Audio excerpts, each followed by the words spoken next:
Financial management, ഈ financial skill, ഇതൊക്കെ commerce കഴിഞ്ഞ ആൾക്കാർക്ക് മാത്രം ചെയ്യാൻ പറ്റുന്ന കാര്യമാണ്. നമുക്ക് പറ്റുന്ന കാര്യമല്ല എന്നോർത്ത് നമ്മൾ പൊതുവെ എന്ത് ചെയ്യും, നമ്മൾ അതങ്ങ് മാറ്റി നിർത്തും. ഓവർ ദ ടൈം നമ്മൾ ബിസിനസ് ഡെവലപ്പ് ചെയ്ത് മുമ്പോട്ട് പോകുന്തോറും നമുക്ക് മനസ്സിലായി നമ്മൾ ഇങ്ങനെ നിന്നാൽ പോരാ, പല കാര്യങ്ങളെക്കുറിച്ച് നമ്മൾ പഠിക്കേണ്ടതുണ്ടെന്ന് മനസ്സിലാക്കി നമ്മൾ എങ്ങനെ മാർക്കറ്റ് ചെയ്യണം എന്നുള്ള പഠിക്കുന്നു, എങ്ങനെ സെല് ചെയ്യണമെന്ന് പഠിക്കുന്നു. അന്നേരവും നമ്മൾ മാറ്റി നിർത്തുന്ന ഒരു മേഖലയാണെന്ത്, ഈ ഫിനാൻസ്.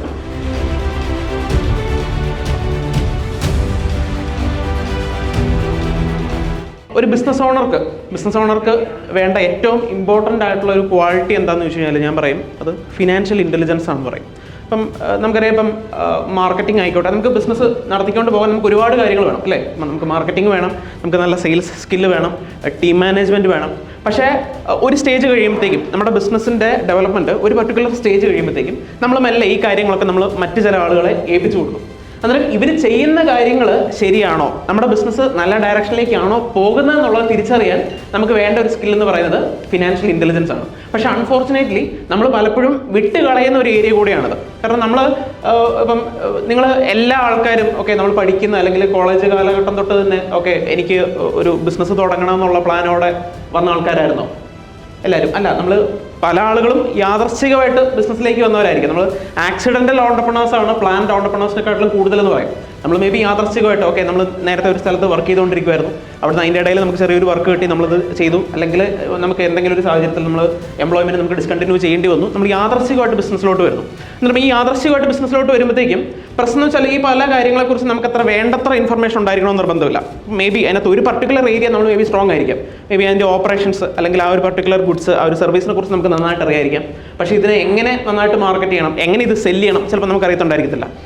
അതേപോലെ തന്നെ ഇതിൻ്റെ ഫിനാൻഷ്യൽ മാനേജ്മെൻറ്റ്, കാരണം നമ്മൾ പൊതുവെ വിചാരിക്കുന്നത് എന്തുവാണ്, ഫിനാൻഷ്യൽ മാനേജ്മെൻറ്റ്, ഈ ഫിനാൻഷ്യൽ സ്കില്ല്, ഇതൊക്കെ കൊമേഴ്സ് കഴിഞ്ഞ ആൾക്കാർക്ക് മാത്രം ചെയ്യാൻ പറ്റുന്ന കാര്യമാണ്. നമുക്ക് പറ്റുന്ന കാര്യമല്ല എന്നോർത്ത് നമ്മൾ പൊതുവെ എന്ത് ചെയ്യും, നമ്മൾ അതങ്ങ് മാറ്റി നിർത്തും. ഓവർ ദ ടൈം നമ്മൾ ബിസിനസ് ഡെവലപ്പ് ചെയ്ത് മുമ്പോട്ട് പോകുന്തോറും നമുക്ക് മനസ്സിലായി നമ്മൾ ഇങ്ങനെ നിന്നാൽ പോരാ, പല കാര്യങ്ങളെക്കുറിച്ച് നമ്മൾ പഠിക്കേണ്ടതുണ്ടെന്ന് മനസ്സിലാക്കി നമ്മൾ എങ്ങനെ മാർക്കറ്റ് ചെയ്യണം എന്നുള്ള പഠിക്കുന്നു, എങ്ങനെ സെല് ചെയ്യണമെന്ന് പഠിക്കുന്നു. അന്നേരവും നമ്മൾ മാറ്റി നിർത്തുന്ന ഒരു മേഖലയാണെന്ത്, ഈ ഫിനാൻസ്. കാരണം നമ്മൾ വിചാരിക്കുന്നത് എന്തുവാണ്, ഇത് അക്കൗണ്ടൻസിന്, ഓഡിറ്റേഴ്സിന്, ടാക്സ് കൺസൾട്ടൻസിന് മാത്രം ഹാൻഡിൽ ചെയ്യാൻ പറ്റുന്ന ഒരു കാര്യമാണെന്നുള്ളത്. ഞാനൊരു ചോദ്യം ചോദിച്ചു തുടങ്ങാം. കാരണം നമ്മൾ നമ്മുടെ രാജ്യത്തോടുള്ള ഉത്തരവാദിത്വമൊക്കെ ഇന്നലെ നിറവേറ്റിയിട്ട് നമ്മൾ വരുവാണ്. ഇനി നമ്മുടെ സ്വന്തം ബിസിനസ്സിനോട് നമുക്ക് കുറച്ച് ഉത്തരവാദിത്തങ്ങളുണ്ട്. ഒരു ചോദ്യം ചോദിച്ചാൽ നമുക്ക് തുടങ്ങാം. നമ്മുടെ ഒരു സാമ്പത്തിക വർഷമൊക്കെ കഴിഞ്ഞു അല്ലേ? കഴിഞ്ഞ ഒരു വർഷം നമ്മുടെ ലാഭം ഇത്രയായിരുന്നു, നമ്മുടെ പ്രോഫിറ്റ് ഇത്രയായിരുന്നു എന്നുള്ളത് നിങ്ങളിൽ എത്ര ആളുകൾക്ക് തറപ്പിച്ച് പറയാൻ പറ്റും?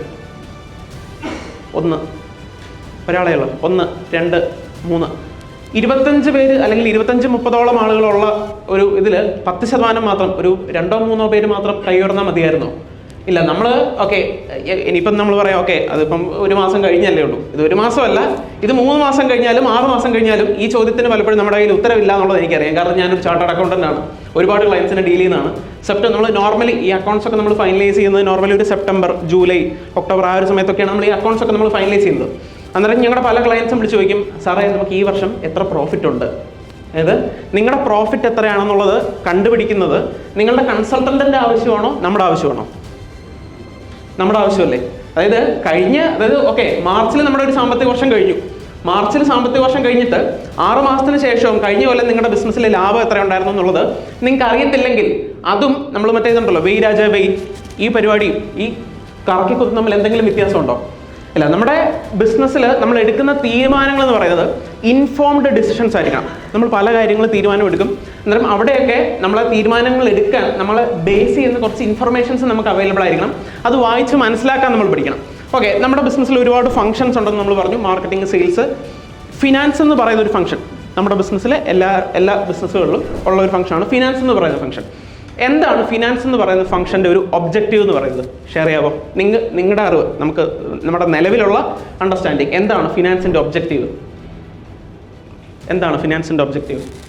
ഷെയർ ചെയ്യാം. നിങ്ങൾക്ക് അറിയാവുന്ന കാര്യങ്ങൾ. എന്തിനാണ് ഫിനാൻസ് ഡിപ്പാർട്ട്മെൻറ്റ് എന്ന് പറയുന്ന ഒരു ഡിപ്പാർട്ട്മെൻറ്റ് നമ്മുടെ സ്ഥാപനത്തിലുണ്ട്. എന്തിനാണ് finance department? Fund flow management ചെയ്യാൻ വേണ്ടിയിട്ട്. പിന്നെ profit and loss statement prepare ചെയ്യാൻ. പിന്നെ ഇനിയും പോരട്ടെ. 25 പേര് ഇരിക്കുമ്പം 2-3 പേര് റെസ്പോൺസ് തന്നാൽ മതിയോ? പോരട്ടെ. നമുക്കറിയാവുന്ന കാര്യങ്ങൾ നമ്മൾ ഈ ഇൻഫർമേഷൻ എക്സ്ചേഞ്ച് ചെയ്ത് തന്നെയാണ് നമ്മൾ പഠിക്കുന്നത്. അറിയാവുന്ന കാര്യങ്ങൾ. ബഡ്ജറ്റിങ് ചെയ്യുന്നു, പ്രസന്റ് പൊസിഷൻ എന്താണെന്ന് അറിയുന്നു. നമ്മുടെ സ്ഥാപനത്തിൽ നടക്കുന്ന ട്രാൻസാക്ഷൻസ് ഒക്കെ പ്രോപ്പറായിട്ട് റെക്കോർഡ് ചെയ്യണം അല്ലേ, എന്തൊക്കെയാണ് നടക്കുന്നതെന്നുള്ളത് കൃത്യമായിട്ട് റെക്കോർഡ് ചെയ്യണം. ഇനി നമ്മുടെ ഇത് ഈ അക്കൗണ്ട്സ് റിലേറ്റഡ് ആയിട്ട് പലപ്പോഴും നമ്മൾ ഡീൽ ചെയ്യുന്നത് ടാക്സ് ഫയലിംഗ്, GST ഫയലിംഗ്, അന്നേരം അത്തരത്തിലുള്ള സ്റ്റാറ്റ്യൂട്ടറി കംപ്ലയൻസുകൾക്ക് നമ്മളെ ഒരു പരിധി വരെ ഇത് ഹെൽപ്പ് ചെയ്യും അല്ലേ. സ്റ്റാറ്റ്യൂട്ടറി കംപ്ലയൻസുകൾക്ക് ഒരു പരിധി വരെ ഈ അക്കൗണ്ട്സ് അല്ലെങ്കിൽ ഫിനാൻസ് ഡിപ്പാർട്ട്മെന്റ് ഹെൽപ്പ് ചെയ്യും. പക്ഷെ പ്രധാനപ്പെട്ട ഉദ്ദേശം എന്ന് പറയുന്നത് ഇതൊന്നുമല്ല, നമ്മുടെ ബിസിനസ്സിലെ ഡിസിഷൻ മേക്കിങ്ങിനെ നമ്മളെ ഹെൽപ്പ് ചെയ്യാൻ. മാർക്കറ്റിംഗിൽ, സെയിൽസിൽ, ഓപ്പറേഷൻസിൽ, ടീം ബിൽഡിങ്ങിൽ, ഇവിടെയൊക്കെ നമ്മൾ എടുക്കുന്ന തീരുമാനങ്ങൾ ശരിയാണോ, അതെന്ത് തീരുമാനമാണ് ഞാൻ എടുക്കേണ്ടതെന്നുള്ളത് നമ്മളെ ഇൻഫോം ചെയ്യാൻ വേണ്ടിയിട്ടാണ് ശരിക്കും പറഞ്ഞാൽ ആക്ച്വലി ഇതിൻ്റെ ഒബ്ജക്റ്റീവ്, ഫിനാൻസ് എന്ന് പറയുന്ന ഒരു ഫംഗ്ഷൻ്റെ ഒബ്ജക്റ്റീവ്. അന്നേരം നമ്മൾ ഇതിൽ നിന്ന് മാറി നിൽക്കേണ്ട ആവശ്യമില്ല. നമ്മൾ മറ്റ് പല കാര്യങ്ങൾ, ഇപ്പോൾ അക്കൗണ്ടിങ് എന്ന് പറയുന്ന കാര്യം അല്ലെങ്കിൽ ടാക്സ് കംപ്ലയൻസ് എന്ന് പറയുന്ന കാര്യം, ഇതൊക്കെ ടെക്നിക്കൽ ആയിട്ടുള്ള കാര്യങ്ങളാണ്. ഇത് നമുക്ക് മേ ബി ഒരു അക്കൗണ്ട്സ് ബാക്ക്ഗ്രൗണ്ട് ഇല്ലാതെ മേ ബി നമുക്ക് ചെയ്യാൻ പറ്റില്ലായിരിക്കാം. പക്ഷേ ഈ ഡിസിഷൻ മേക്കിംഗ് എന്ന് പറയുന്നത് അത് നമുക്ക് ഒരിക്കലും മറ്റൊരാൾക്ക് ഡെലിഗേറ്റ് ചെയ്ത് കൊടുക്കാൻ പറ്റുന്ന കാര്യമാണോ? അല്ല.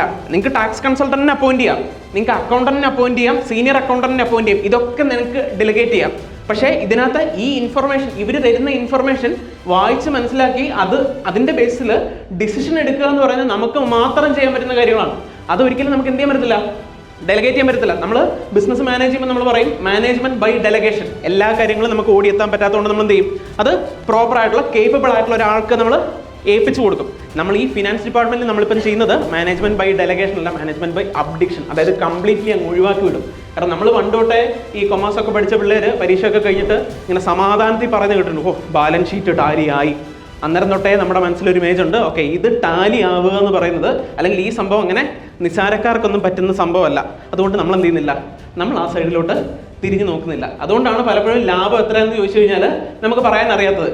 നമ്മുടെ ഹരിശ്രീ അശോകൻ പറഞ്ഞ മാതിരിയാണ്, എനിക്ക് വായിക്കാനല്ലേ അറിയത്തുള്ളൂ, അല്ല എഴുതാനല്ലേ അറിയത്തുള്ളൂ, വായിക്കാൻ അറിയത്തില്ലോ എന്ന് പറഞ്ഞ മാതിരിയാണ്. എനിക്ക് ലാഭം ഉണ്ടാക്കാനല്ലേ അറിയത്തുള്ളൂ, അത് എത്രയാന്ന് എന്നോട് ചോദിക്കരുത്. അന്നേരം അതിൽ നമുക്കൊരു മാറ്റം വരണം. നമ്മുടെ ഓരോ തീരുമാനങ്ങളിലും ഫിനാൻഷ്യൽ ആംഗിളിൽ കൂടി ചിന്തിക്കാനുള്ള ഒരു കേപ്പബിലിറ്റി നമുക്കുണ്ടായിരിക്കണം. ഫിനാൻഷ്യൽ സ്റ്റേറ്റ്മെന്റ് നമ്മൾ പ്രിപ്പയർ ചെയ്യണ്ട, അതിന് നമുക്ക് ആൾക്കാരുണ്ട്. ടാക്സ് നമ്മൾ ഫയൽ ചെയ്യണ്ട, അതിന് നമുക്ക് ആൾക്കാരുണ്ട്. പക്ഷേ ഇത് നോക്കി എൻ്റെ ബിസിനസ്സിൽ ഞാൻ ഏത് ഡയറക്ഷനിലേക്കാണ് പോകേണ്ടതെന്നുള്ളത് തീരുമാനിക്കാനുള്ള ആർജവം അല്ലെങ്കിൽ ആ ഒരു കേപ്പബിലിറ്റി, ആ ഒരു സ്കില്ല് നമുക്കുണ്ടായിരിക്കണം.